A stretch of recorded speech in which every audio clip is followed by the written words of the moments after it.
মধ্যপ্রাচ্যে মার্কিন ইসরায়েলি আগ্রাসনের এক মাস পেরিয়ে গেলেও পশ্চিমাদের দম্ভ কার্যত মাটির সাথে মিশিয়ে দিয়েছে ইরান। যুদ্ধ শুরুর আগে ইসরায়েল ও যুক্তরাষ্ট্র ভেবেছিল টানা বোমা বর্ষণ করে খুব দ্রুত তেহরানকে পঙ্গু করে দেওয়া যাবে, কিন্তু বাস্তব ময়দানে সেই হিসেব পুরোপুরি পাল্টে দিয়েছে ইরান। একতরফা শক্তি প্রদর্শনের বদলে সামরিক ও কৌশলগত দিক থেকে পাল্টা জবাব দিয়ে ইরান প্রমাণ করেছে চাপের মুখে নত হওয়া নয়, বরং বুক চিতিয়ে লড়াই করাই তাদের প্রধান শক্তি। আর এই দীর্ঘায়িত যুদ্ধ পশ্চিমা শক্তির অজেয় থাকার দীর্ঘদিনের ধারণাকে চরম প্রশ্নের মুখে ফেলে দিয়েছে।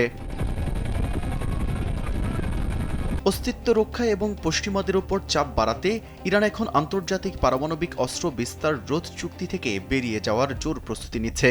দেশের মানুষকে প্রতিদিন সুরক্ষিত রাখার প্রত্যয় নিয়ে সেফটি কেবলস সহ এলো সেফ সিলিং ফ্যান। বেসামরিক স্থাপনা, শিল্প কারখানা ও শিক্ষা প্রতিষ্ঠানে হামলার প্রতিবাদে ইরানের সংসদে এনপিটি ত্যাগের পাশাপাশি 2015 সালের পারমাণবিক চুক্তির সব বিধিনিষেধ বাতিলের জরুরি বিল আনা হয়েছে।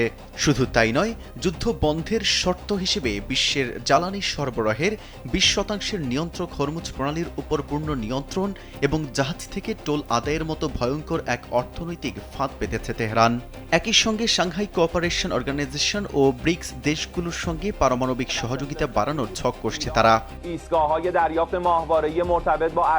রণাঙ্গনের চিত্রও বেশ ভয়াবহ। ইরান ও হিজবুল্লাহর একযোগে ইসরায়েলের রকেট ও মিসাইল বৃষ্টি চালিয়ে যাচ্ছে, যার ফলে হাইফা উপকূল সহ শতাধিক শহর ধ্বংসস্তূপে পরিণত হয়েছে। এর বাহিরে সংযুক্ত আরব আমিরাত, বাহরাইন ও কুয়েতের মতো মার্কিন মিত্রদের গুরুত্বপূর্ণ অবকাঠামো ও রাডার ব্যবস্থায় আঘাত হেনেছে ইরান। পরিস্থিতি সামাল দিতে যুক্তরাষ্ট্র মধ্যপ্রাচ্যে অতিরিক্ত সেনা, মেরিন এবং ইউএসএস ট্রিপলও যুদ্ধজাহাজ পাঠিয়েছে।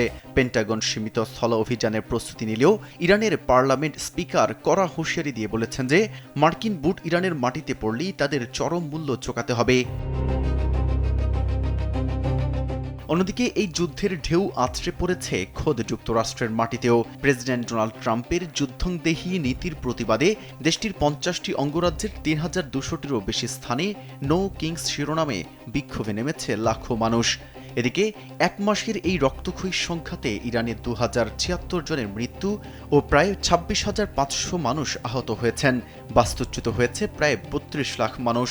ইসরায়েলেও আহতর সংখ্যা 5,700 ছাড়িয়েছে। মেহেদি হাসান, কালবেলা।